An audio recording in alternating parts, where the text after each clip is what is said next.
And now for something completely different. Hi, my name is Annie Grossman, and I'm a dog trainer. This podcast is brought to you by School for the Dogs, a Manhattan-based facility I own and operate along with some of the city's finest dog trainers. During this podcast, we'll be answering your questions, geeking out on animal behavior, discussing pet trends, and interviewing industry experts. Welcome to School for the Dogs podcast. Hi, I'm here with my good friend Hanna. My name is Hanna Mandelbaum, and I do lots of different wonderful things, but the reason I'm on this podcast... You do lots of wonderful things. The reason I'm on this podcast is I am the co-founder of a fabulous pet food company called Evermore Pet Food. And I should mention one of the wonderful things Hanna does when she's not making pet food is she is a trapeze artist. And more than anyone else I know, she does an amazing job of combining her passions, which I think the best example is when she did a whole trapeze act dressed as a dog wearing a cone.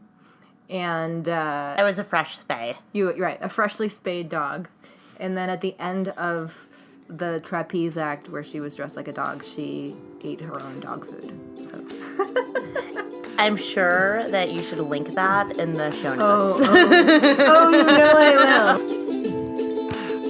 Hanna and I first met because she and her partner Allison literally decided to eat their own dog food, which I didn't even know that was an expression. Did you know that? It is. It's a tech expression from the wonderful world of technology, where eat your own dog food meant use the product that you're developing. It's about like a willingness to like use your own product, and you can't really understand the thing that you're creating unless you use it. Oh, okay. Well, I actually didn't know that it was a thing either when we started. Well, Hanna and Allison started to literally eat their own dog food. Their dog food brand is called Evermore. And to be perfectly honest, I met Hanna when I was just starting to become a dog trainer, and I don't think I'd ever thought that much about dog food until I started to talk to her. And what I mean by that is I don't think I ever thought about it as anything that was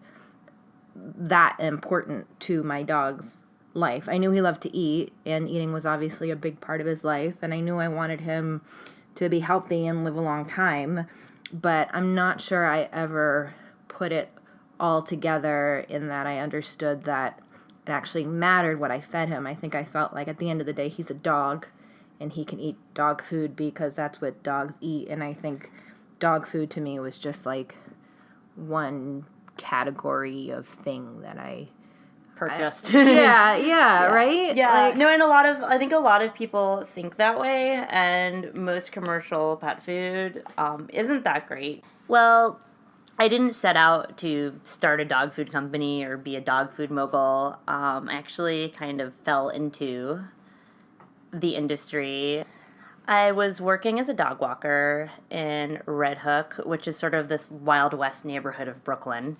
And one of my many clients was this sort of older woman.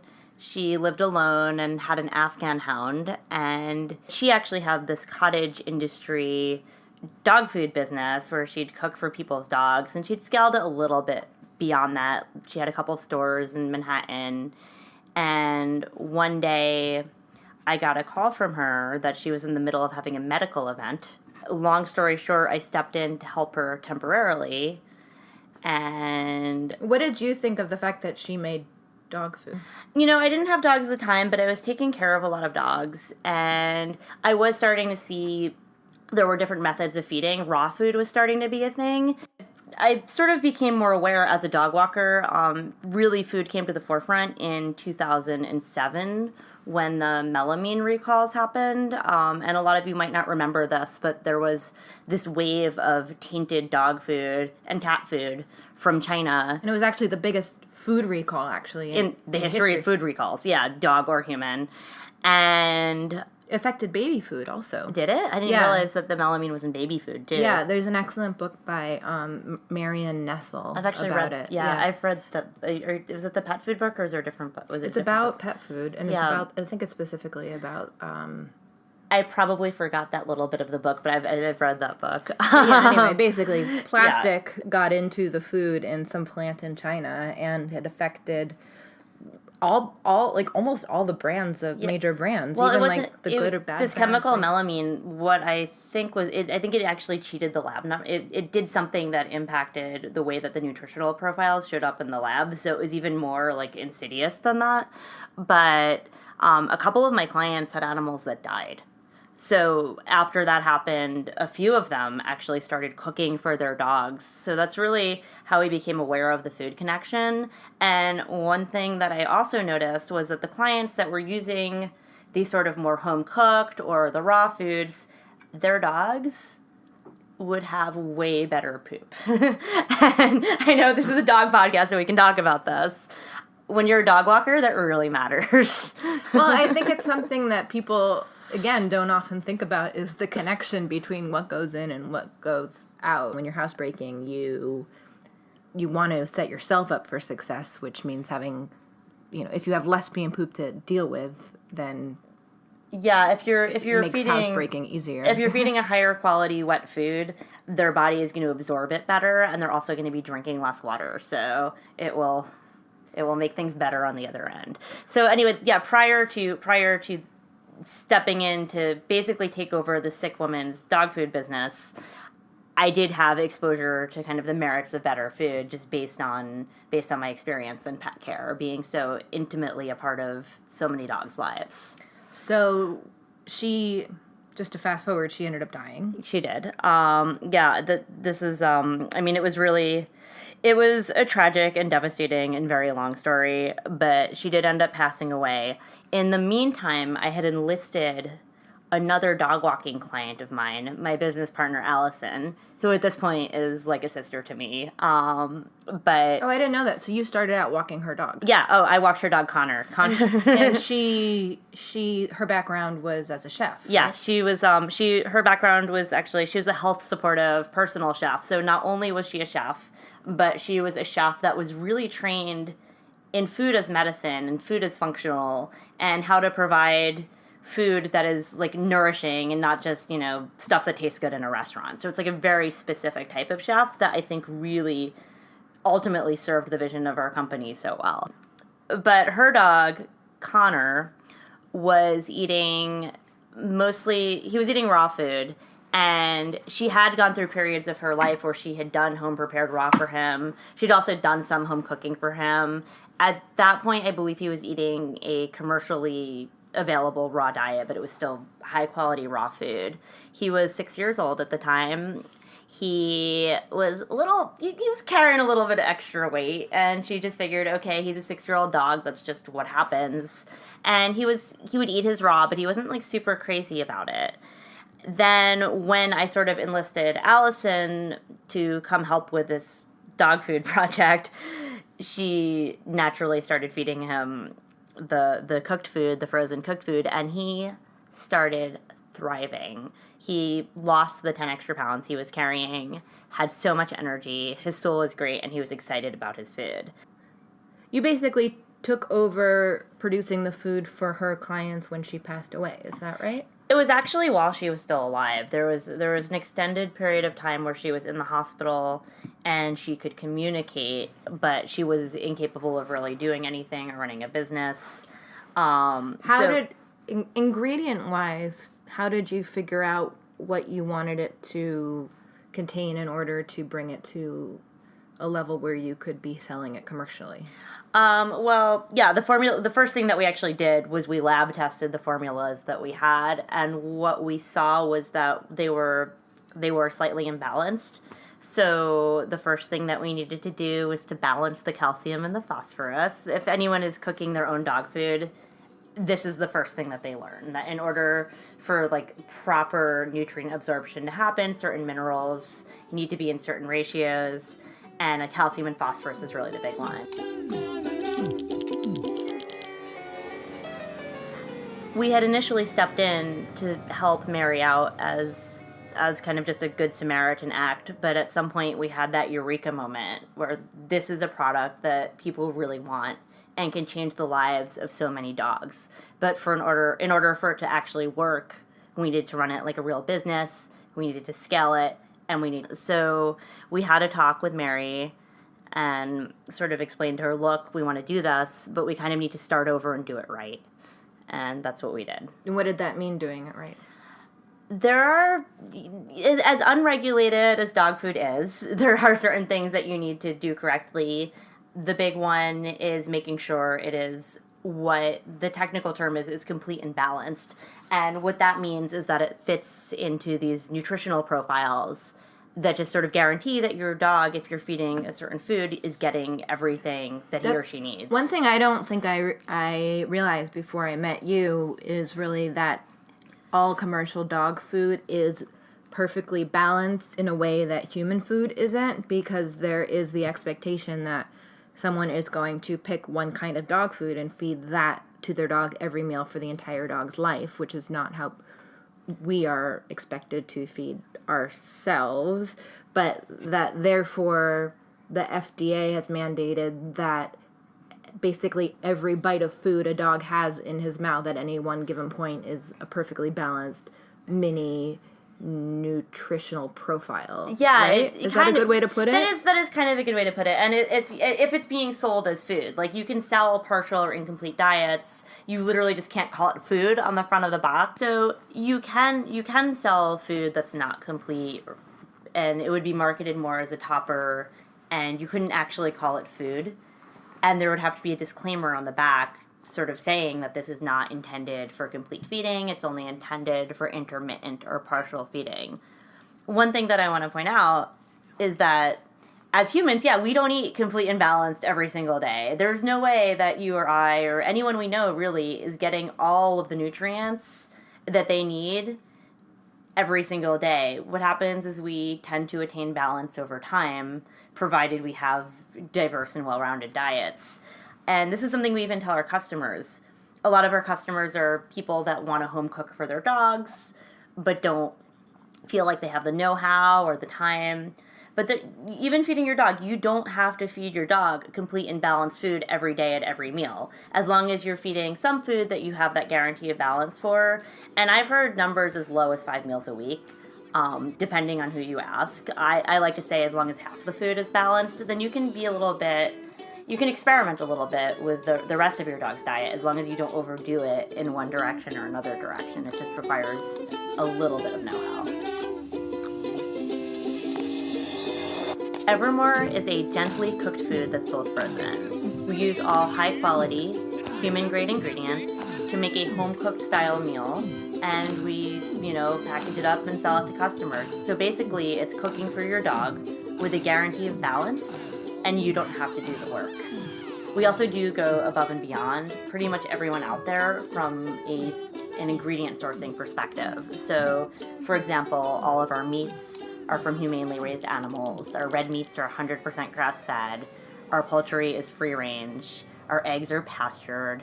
And our produce is certified organic. For those of you who haven't seen Evermore, it comes frozen. It's about the size of a book. You cook it in the casing it comes in. Yeah, right? that's actually sous vide. It is a sous vide style. Are there other sous vide dog foods out there? To our knowledge, there are not. So why the sous vide process? And to people who don't know about cooking like me, can you explain what sous vide is? Sure. Sous vide is just a fancy, or should I say French, way of saying under vacuum. And the idea is that the raw ingredients are combined and put into these pouches that are very food safe material. Like, we don't do anything that's going to leach any chemicals into the food.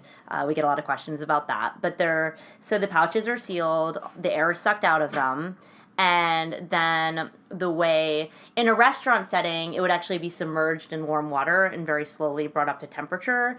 In an industrial kitchen setting, it's actually more of a steaming process. But that gives us a lot of control in bringing the food up to temperature. From a handling perspective, it's great because once you go through that kill step, there's no chance that anything else can recontaminate it. There's also the nutrient perspective. One of the things that happens when you cook is food is exposed to oxygen. and the process called oxidation happens, and that is one of the things that causes nutrient loss and degradation. So the whole reason why we do this process is to maintain the maximum kind of like nutrient load, and also it's also great for flavor. Because one of the things that we like to say is when you smell a whole kitchen filled with aromas when you're cooking something over an open kettle, you're smelling the flavor. That's flavor that's like escaping the food essentially, and we're sort of just locking that all in with that process. Why not canning? Canning is canning, which is a very probably one of the most traditional ways to get dog food, is actually a really high heat process. It destroys a lot of the nutrients in the food. And one of the other things that a lot of people don't talk about with canning is the epoxies in the liners of the can themselves. Most cans actually contain BPA, but in addition to BPA, there are other chemicals that are in the lining of cans. So these are all really not great. And I don't know about you, but I don't really love the way food tastes coming out of a can. Like if you have canned vegetables, canned anything, it just kind of is like inert and flavorless. It's the same thing with the dog food. I wouldn't want to eat something that comes out of a can every day, so I wouldn't want my dog to. I guess, but my dog would eat anything. Yeah, my dog would eat anything too. I want to say that my dog is really picky, but she her favorite thing is like going to the cat box, you know? Yeah, why don't you start making that as dog food? Cat Hanna? snacks. Cat snacks. But you know, I have a suspicion that on the one hand, I think like my dog will eat anything.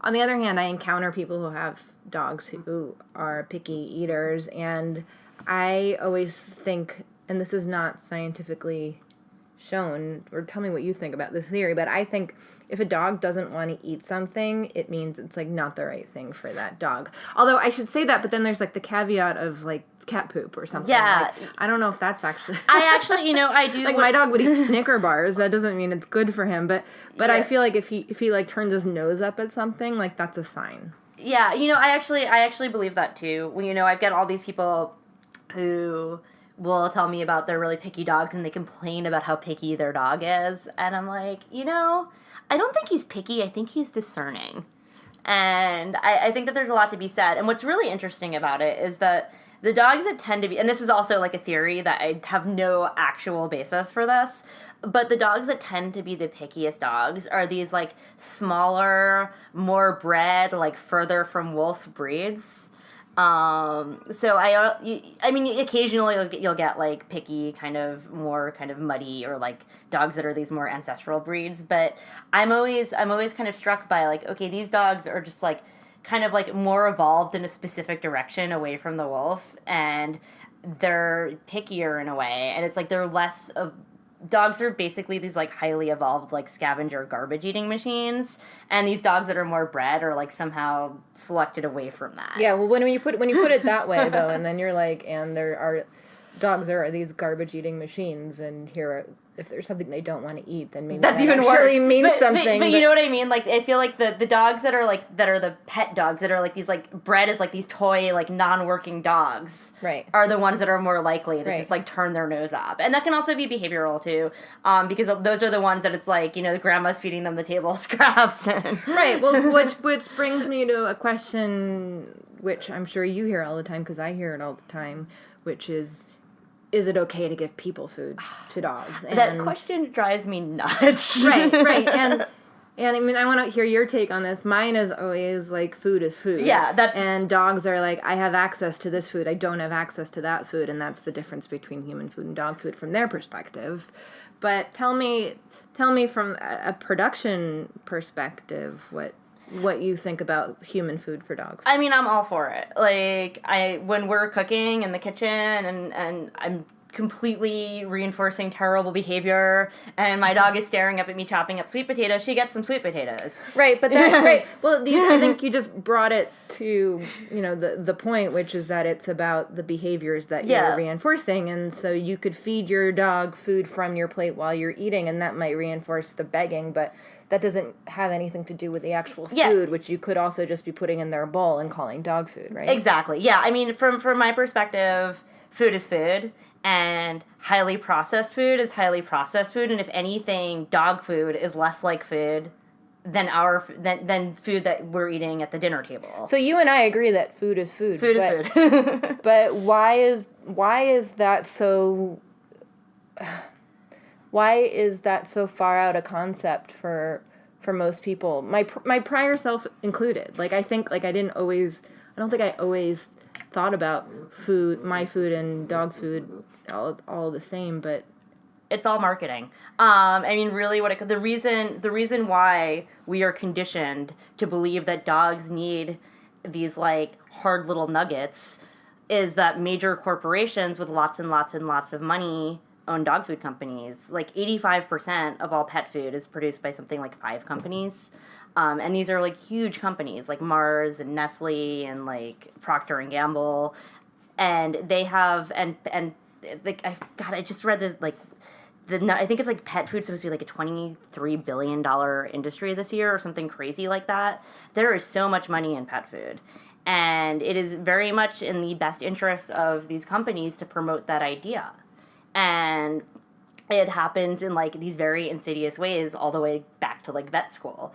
But, you know, up until a couple hundred years ago, dog food didn't exist. They just ate our scraps. There's actually even like ancient Roman cookbooks for dog food. Right, and there is a theory that dogs evolved because they started smelling our food cooking. Right, that you know, wolves began to evolve into dogs as we know them when we started having settlements that had dumps. When we were more nomadic, we didn't have dumps, and once we did, that was the wolves that were brave enough to come closest to our dumps that were the ones that eventually led to our dogs. Yeah, and we benefited from that arrangement too, because they would form their little dog colonies outside of our settlements, and whenever maybe other not friendly hominids came by, they would start barking and alert us to enemies. So it was and we could sleep more, and that would let our brains grow. So, I mean, that's the whole coevolutionary theory, and I think it's so beautiful, and I think it really speaks to the really unique relationship that we have with dogs. And also, it's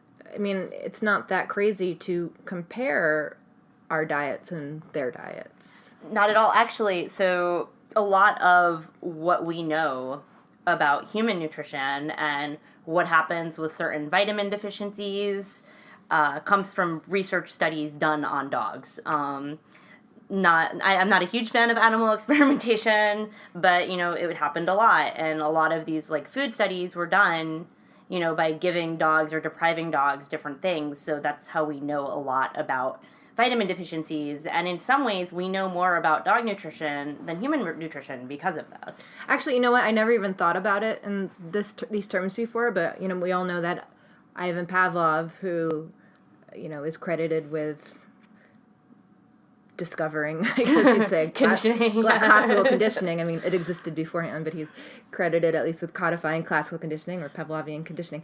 He was actually he wasn't studying anything having to do with behavior necessarily. He was studying dogs' salivation and their gastrointestinal systems, which speaks to what you're saying and studies that were done on dogs. Yeah, they were there. I mean, because they were so docile. And available and easy to condition, so they work out really well for a lot of kind of scientific purposes. So when I talk to my clients about dog food, often it just comes down to, should I be feeding them dry food or something else?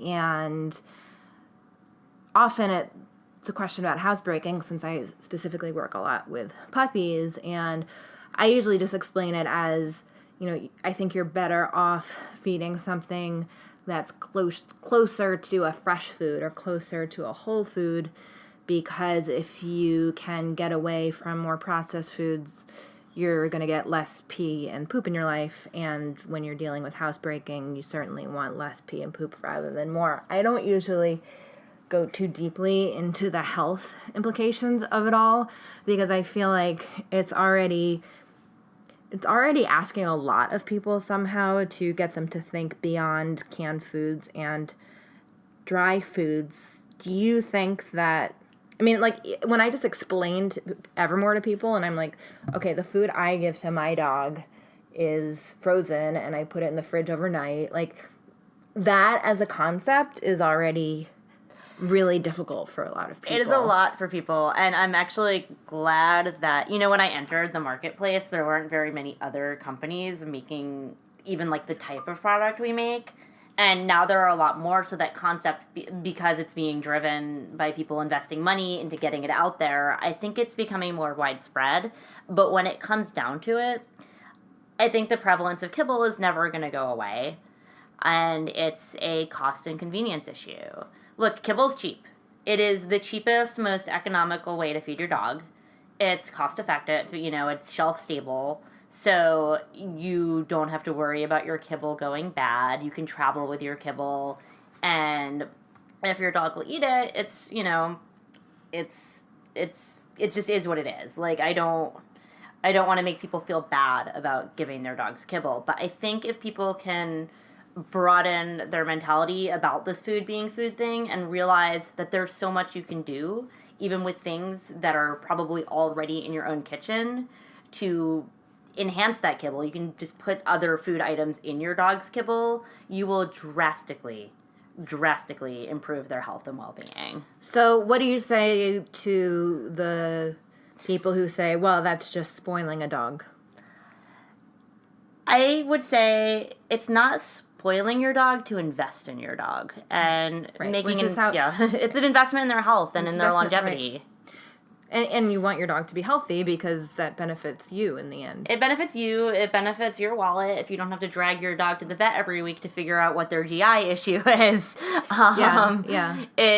Feeding your dog better, giving them more omega-3s in their diet can reduce their risk of cancer. I mean, there's just so many reasons to want to enhance your dog's diet, and it doesn't have to be expensive.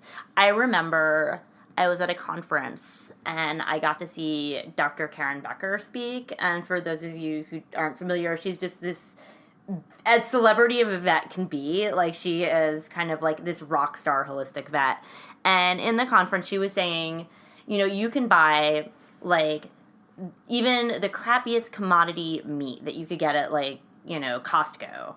And if you just add that to your dog's kibble, you are going to do more for their health than anything, just by adding a little bit of fresh meat into their lives. Just like, ground chuck chuck, like fresh, chicken, just add a little bit of meat to their kibble, a little bit of like real meat will do a world of good. Some oil, you can use olive oil, coconut oil, like fish oil, like any of that stuff. Just get a little bit extra into their lives.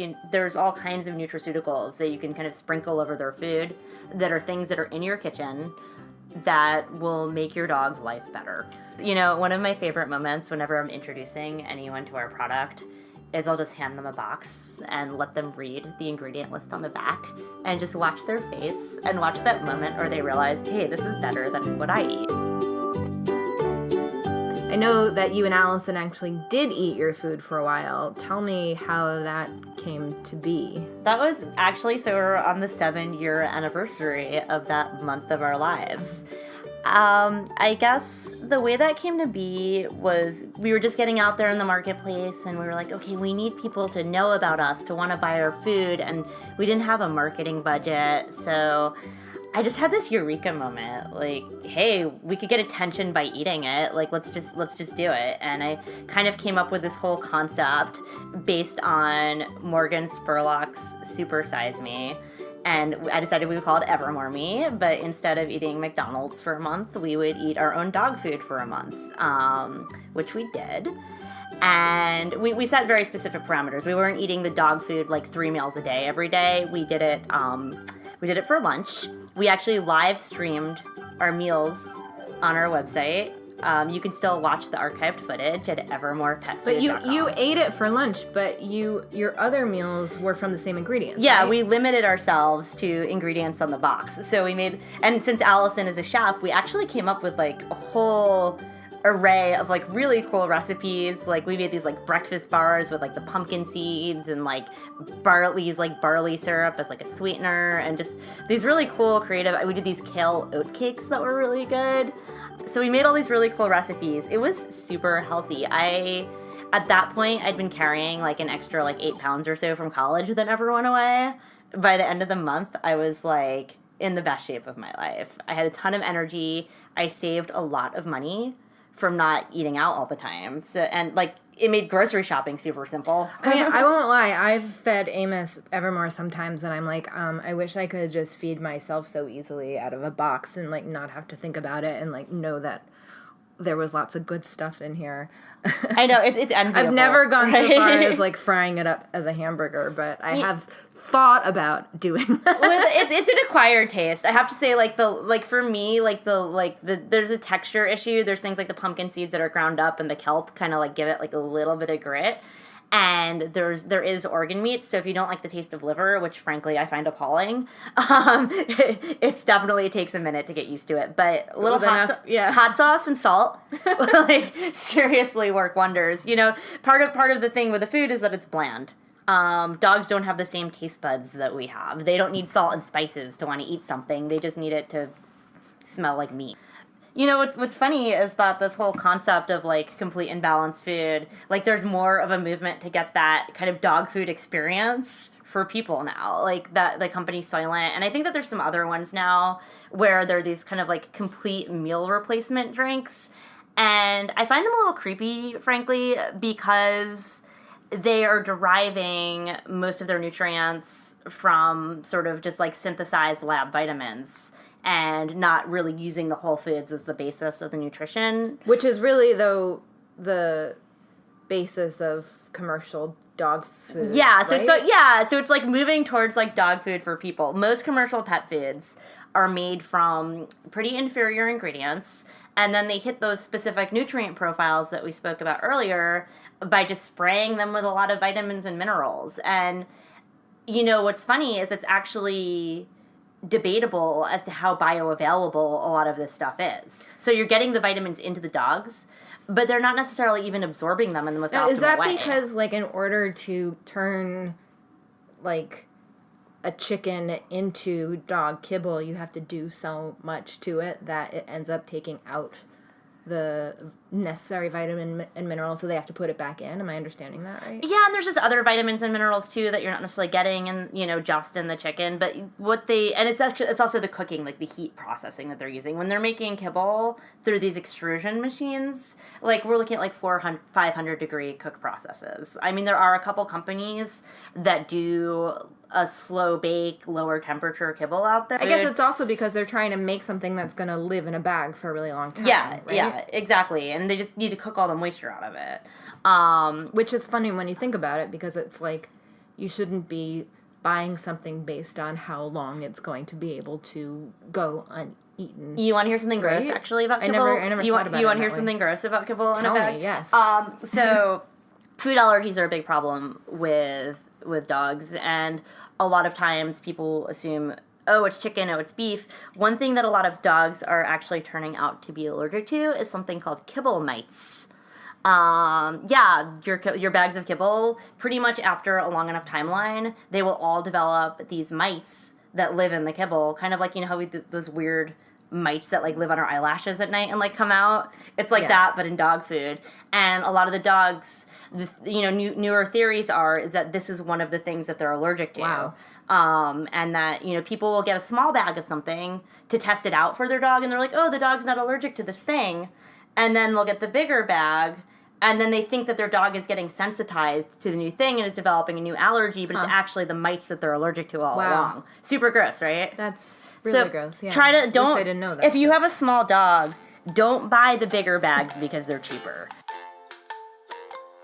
Another thing that is interesting about Evermore that I didn't know made a difference, but once you explained it to me, it made sense, is that you do batch testing. Yeah, we actually lab test every batch before we ship to customers. And we test for a couple different things. We test for pathogens. You know, there's a lot of recalls right now, and the big one that you hear about is salmonella. But there are other pathogens that can be in pet food as well, and we test for them. And the other thing we test for is nutrient balance, and just making sure that our vitamin and mineral and fat and protein levels are where they should be.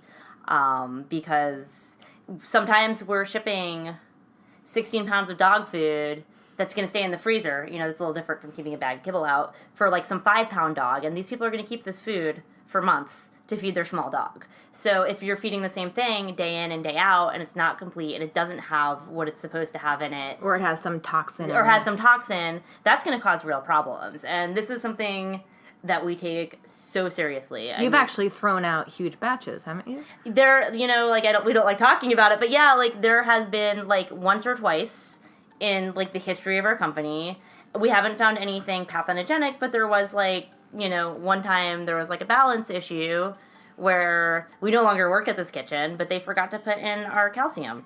Mm-hmm. And we couldn't sell that food. Right. That would really cause a problem. So we're lucky we tested it before we sent it out, because that's what, recalls shouldn't happen if companies are doing their due diligence. Part of the reason we have so many recalls is because the correct steps aren't happening ahead of time to ensure that recalls don't happen. With something like pet food, from what I now understand, because you're feeding your dog who is, a tenth of your weight or whatever, depends how much you weigh, but yeah. In my case, or how big your dog is. Or how big your dog is, right. But you're feeding an animal that is smaller than you, probably, who's eating the same thing every meal. So if there's something wrong with what they're eating, it's going to have a much bigger effect than like you having one bad meal at a restaurant. Right. Yeah, like you have something bad at a restaurant, you have a bad night. But right, but it could, like, there could be some small amount of something that's not good that is going to build up in your dog's system because they're eating the same thing over and over and over. Look at what just happened with the pentobarbital recalls, which that would never happen with us because we're buying like clean, healthy meats from like good sources. But this is something we've now seen with a couple of different companies. So, this is particularly relevant recently. There was a major recall because dog actually died from pentobarbital that was found in trace elements. What's pentobarbital? Pentobarbital is actually a drug that is used to euthanize animals. It's used, in both veterinary practices. It can be used to euthanize pets, and it can be used to euthanize livestock. So what's happening is that when meat is made into like meals for kibble, like the meat that goes into most kibble comes from rendering facilities. Rendering facilities get their meat from a wide variety of places, and this can include meat that's considered not fit to go into the human food supply chain. So that basically the disease dying animals that are coming from big agriculture are going to these rendering plants where they, go into this like meat protein slurry, get dried out and turned into meal, and that's what goes into your kibble. Theoretically, if this were happening from clean, traceable sources, it would just be a highly concentrated source of protein and shouldn't be terrible. But because these are sick animals that are being used as, we don't know what's going in there, basically. There's no accountability. And what's happened a couple of times recently is that, there are these euthanasia drugs are being found in pet food and in some cases killing people's pets. Something I learned from reading that Marion Nestle book is that a lot of commercial dog food is made in the same kitchens, right? Or same factories, yeah. Well, not kitchens, right? But the same factories. So, you think you're buying you might, whether you're buying what's like a high brand or a low brand, let's call it, chances are it could be made in the same place, yeah. With a lot of the same ingredients, right? Yeah, you, really at the end of the day, half the time you just don't really know. Right now, since I've known you, there are all these other brands that have come out, and some of them seem extra appealing because they come to your door fresh. They're not frozen, right? But from what I understand, that might not afford them the opportunity to do the kind of batch testing that you guys do. Is that right? That's correct. It takes usually most lab tests take a couple of days, particularly things where you're looking for bacteria. You need to culture that bacteria, and that doesn't happen right away. It's not an instant the salmonella is here. You have to kind of put something on a slide and let it grow to figure out what's actually in the food. And I have yet to find a lab that will give me like a mineral analysis overnight either. You know, what's interesting is actually a lot of the companies that started out doing just fresh are actually sort of walking away from that. There are a couple that still do it, but I think that they are realizing that there are hazards involved, which is a good thing. It's definitely, there is definitely duration involved, and that's why it's a good idea if you're going to be buying your food from a commercial source to like have the assurances that they're testing it before it's coming to you. Do you think that the industry has changed in a meaningful way since you started out?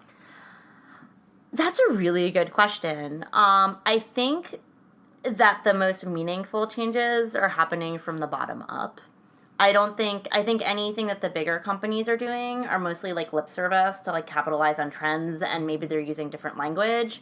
But I think, you know, even the promotion of like, or not the promotion, the sort of appearance of more companies making food similar to ours, I'd argue that we're the best. But the bottom line is there are more companies out there to address this real demand for human grade food. And that's a term that you're going to see, that we are seeing a lot more now, human grade, meaning it's actually undefined. There's a lot of nebulousness around the term human grade, but in theory, human grade. Look at what humans eat. Yeah, seriously, I know that. I always like make that point. It's like, yeah, like, you know, you get a steak at Peter Luger's and a hamburger at McDonald's. It's both human grade and it's both like, beef. You know, like, Cheetos are human grade. Cheetos are human grade. Yeah, I really question that. Cheetos are pretty close to kibble, I guess.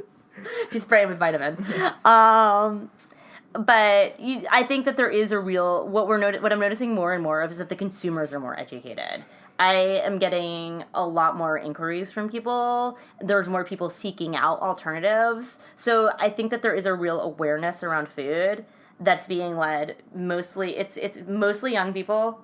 Mostly people actually younger. I don't think of myself as old, but like it's these millennials. Like they really care, and they really are driving kind of a shift in how food is, you know, thought of, which is a good thing. But I think from the top down, not so much.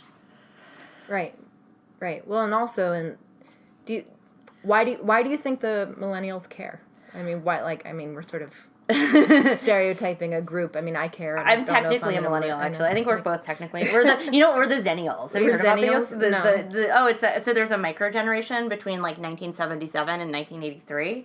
Oh, really? Also called the Oregon Trail generation. Oh my God, Oregon Trail, really? Yeah. So basically, there are whole think pieces about this, about how there's this micro generation where basically we were before everything went digital, so we're not digital native. We're like basically the last generation that wasn't like digitally native, but we were young enough as this technology was emerging that we like really picked it up. So we're either the Zennials between Generation X and Millennial, or the Oregon Trail generation, depending on who you ask. So this Oregon Trail generation that you and I are in. So and those who follow us. Whenever I hate millennials, I remember that I'm like, okay, I'm technically an older millennial. I just think that there's, with all of the information in the world at our fingertips, people are just more educated consumers. They're reading more about like the bad things that are happening. They're reading more about the good things that are happening. We've been in this like, you know, that whole like baby boomer, everything is processed, like post-war, like when processed food really came to, we're kind of reacting against that.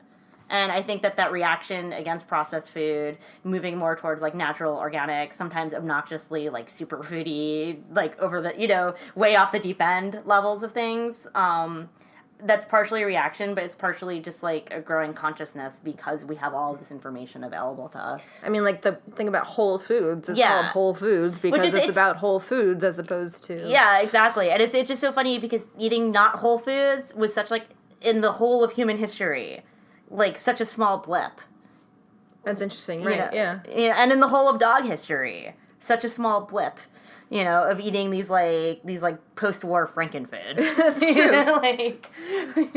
We weren't eating super processed foods before, you know, the 1950s. Right, no, it's true. It's kind of like trendy to like bash the industrial food movement and, you know, hold up all the reasons why the paleo diet or whatever is a more natural diet. But it's like we're combating a whole...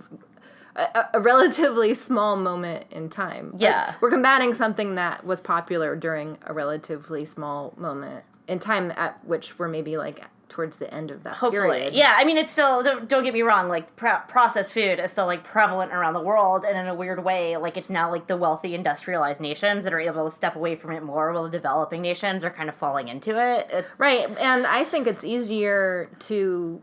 something that's easier to control about our dog's life than it is about our own life. Oh, yeah. I mean, the beauty of putting your dog on a diet, man. If you have a dog that's, like, a little overweight, and you want that dog to lose that weight, all that it requires is, like, unless there's, like, something, like, hormonal like a measuring going on, cup, is a measuring cup and a little bit, like, stronger willpower than they have. Right, like, your dog can't cheat on their diet until they develop thumbs, as long as you're, like, as long as you have the willpower. But it's so true. It's like, while we're here, like, talking down about, processed food, I know that I love my M&Ms and ice cream and smart food, but it's not hard for me to feed my dog a whole food diet. It's not hard for me to feed myself a whole food diet because my husband does most of the cooking. But really, the secret to eating really well is having somebody else, like, cooking really well for you. Yes.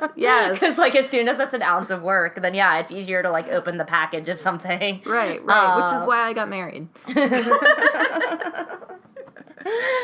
My boyfriend's a pretty good cook too, but yeah, no, it's funny that you mentioned that. Yeah, no, dogs can slim down like that as long as you actually stick to their diet. Right, which, like I said, we cheat for them, not the other way. Right, and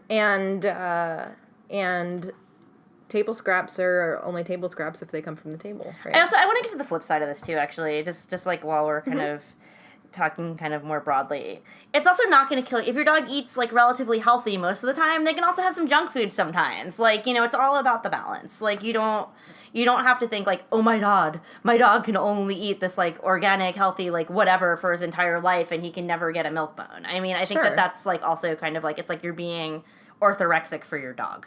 They did evolve to eat garbage. No, absolutely. So, yeah, absolutely. I think there's nothing wrong with, when I've been on the road with Amos, he's certainly indulged in some cans of Alpo, and I don't feel too bad about it. I just, now, knowing what I know now as a better pet food consumer, I would just worry about giving him something like that all the time because I understand the buildup, and to me it's just so fascinating that dog foods are balanced so... Specifically, yeah. Right, but just this idea of looking at a bag of dog food and being like, oh, every single piece in this thing is like a micro perfect little meal, and that it's been designed in that specific way. I know, it's super weird. I know, you do get jealous, don't you? Like, oh, I wish my life could be this easy. Yeah, I do get jealous and wish my life could be this easy. You can learn more about Hanna and Evermore Pet Food at evermorepetfood.com. and visit anniegrossman.com to see some things I've written about Hanna, both recently and in the past. Our woof shout-out of the day goes to Evermore client Lucy, who lives in Tulsa, Oklahoma, and this is what her humans had to write to Hanna about giving their dog her food. I am sure at one point in our correspondence, I mentioned our now 14-year-old rescue Dalmatian. We've had her for 13 years. I wanted to let you know that we had stopped running Lucy 3 to 4 years ago, as she just didn't want to do it anymore at her age, which seemed to be catching up with her. Well, after several months on her new Evermore-only diet, my wife and I both began to notice an increase in her energy level. But this morning was a shocker. She surprised my wife on their walk by breaking into a run, nonstop for well over a mile before letting up. Probably only to let my wife get over the shock. She had not run in years. We are over the moon about her response to the food. We know she won't live forever, but the fact that her quality of life is again so awesome at this age is a blessing. Thanks again for the wonderful product. Fun dog fact of the day. Did you know that the same person who came up with the idea of creating dog biscuits in the shape of little bones also invented both margarine and polyester? It is true. His name was Carlton Ellis. Thanks so much for listening. You can support School for the Dogs podcast by telling your friends about it, leaving a review, or shopping in our online store. You can learn more about us and sign up to get lots of free training resources when you visit us online at schoolforthedogs.com.